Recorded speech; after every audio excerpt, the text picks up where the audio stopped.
Have you been thinking about moving to Arizona, but you're not really sure where exactly you want to go? And are you considering the northern half of the state because you know it's a little bit cooler and a little bit less congested than Phoenix or Tucson? Well, in today's video, I'm talking to you about Prescott Valley, in case Prescott Valley would be a place that you're considering. I'm going to give you 10 tips or 10 pieces of information that you might want to know about Prescott Valley in case you're thinking of moving to Arizona.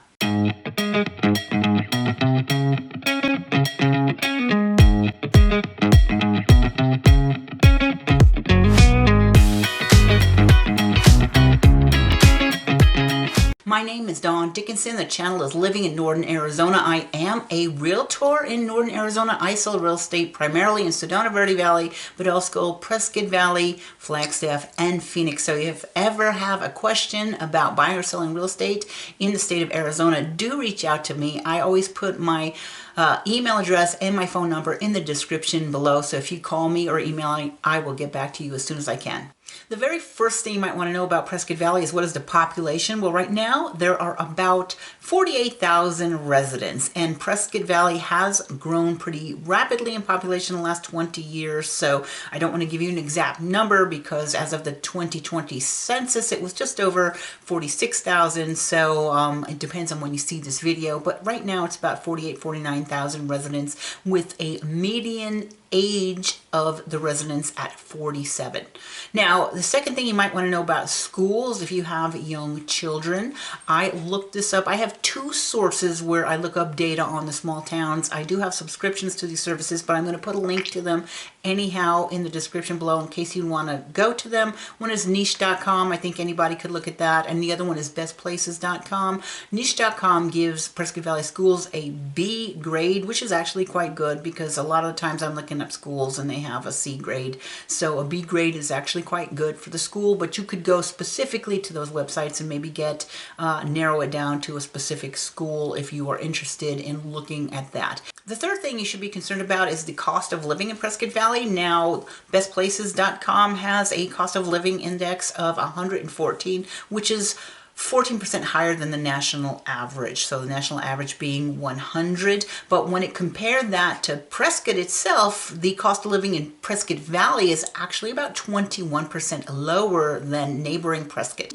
So the median home price of homes listed for sale in Prescott Valley right now, I'm going to give you for comparison's sake, in Prescott Valley about $565,000.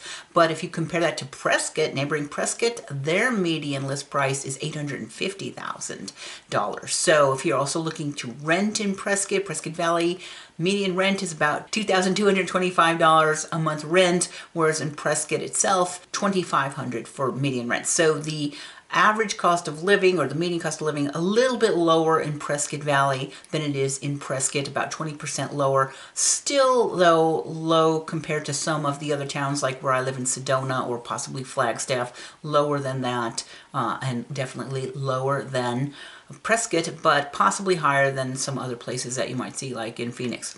So let's talk about climate. Number 4 things that might be important to you would be the climate. So Prescott Valley is just over 5,000 foot elevation. It's about, I think, 5,025 feet above sea level. It is slightly north of the Bradshaw Mountains, so that gives you an idea of where it is in the state of Arizona, and because of that you do have a favorable climate. Now, there is snow in Prescott Valley, and it gets an average of about 12 inches of snow. Although snow doesn't usually stay for more than a couple of days, it is nice. You get a little bit of a dusting, and then the snow is gone. Because of that nice elevation, you have very nice mild summers.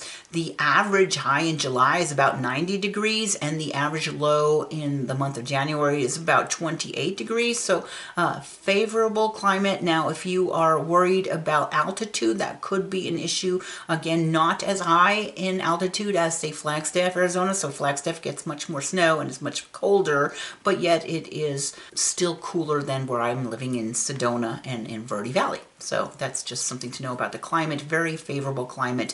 But if you don't like snow at all, or if you don't like it to be below freezing in the wintertime, maybe you would want to go someplace with the lower elevation. Okay, so another thing you might be concerned about is the crime rate in Prescott Valley. I did look it up on my bestplaces.com website. It did show that Prescott Valley actually was very good when it came to violent crime.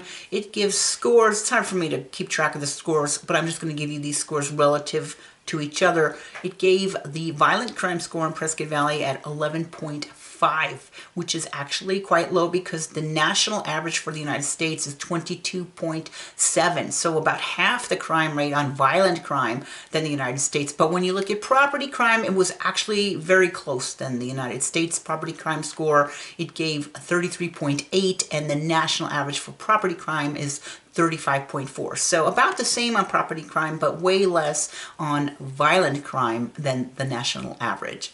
Now, the sixth thing I want to mention is traffic. I do go to Prescott Valley quite a bit, and on the way in when you're taking the 69, oftentimes traffic will get backed up. It's a little bit frustrating. I have heard some people say it's because Prescott Valley just grew so fast that the more cars coming in than the infrastructure supports, so it could be a little bit frustrating when it comes to traffic. One of the nice things I'm going to say though about the area is there's a lot of outdoorsy stuff to do. So if you're into going to lakes or to hiking or to biking, maybe not right in town, but in the area, there are a lot of nice outdoor parks and picnic areas and lakes and places that you could go for a day trip that make the area quite a fun place to live. Okay, so number 8 point that I've just observed is I've noticed there seems to be a little bit of mixed housing situation. A lot of times you'll have houses and then there might be a mobile home that is in the area on land. So you'll have,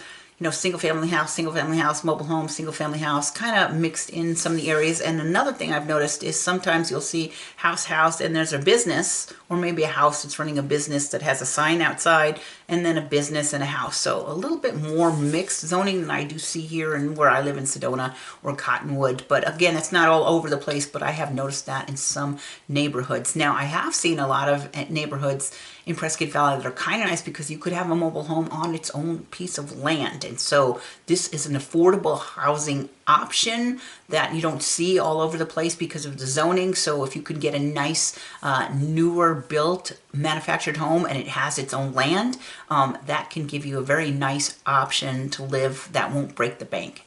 Okay, item number 9 on my list to know about Prescott Valley is there doesn't seem to be a lot of a nightlife in Prescott Valley. So if you like to go out in the town, partying at clubs, it might not be a great place for you. Now, we were saying there is a lot of great outdoor activities in the daytime, but it doesn't seem like there's that much going on at night, except maybe some country stuff. But what is really nice is there is this Findlay Toyota Center now where they have like a concert, a place where you could have concerts. So I live in Sedona, Verde Valley. There's no concert halls over here. So if there's ever a band that I might want to see, I am willing to drive to Prescott Valley to go to the Findlay Toyota Center to see a concert. I did see Jackson Browne there a couple of years ago, and I've seen some other headliner bands. Maybe they're for old fossil people like me that like the old time rock and roll bands, but I do see some of those types of names coming through the Findlay Toyota Center. So it is nice that they have a concert arena, but other than that, there's really not a whole lot of stuff to do at night. Okay, so number 10 I'd like to bring up is just because it is a little bit of a rural area, you do have some of the critters outside that you might not like to see. You might see some bugs and some scorpions and some snakes and mice, and I have seen antelope there, deer, now bear, probably not all the way into Prescott Valley, but there are bear in, say, the Bradshaw Mountains. In fact, last year there was a fatal bear attack in the Bradshaw Mountains, which had not happened in the state of Arizona for like 12 years. So you will see some coyotes and maybe some bobcats, but if you're worried about wildlife, you will see some of that in Prescott Valley area. So just be aware that you may encounter that sometimes. Now, the last thing I want to put, this might be a bonus, and this is just my observation again. I don't live in Prescott Valley, but I am there quite a bit. I do sell houses there. It does seem like people are pretty friendly. Like when I've been showing houses and we have a question, we might just walk to the neighbors and say, hey, what do you think about this block? Or are there friendly people? And whenever I've been shopping or going to restaurants, the people that check you out or the people you just happen to be standing with in the store seem to be very friendly. Certainly compared to Phoenix, they're way more friendly, maybe about the same as I encounter in Sedona. So if you're looking for that type of a friendly vibe, Prescott Valley could be a good place for you.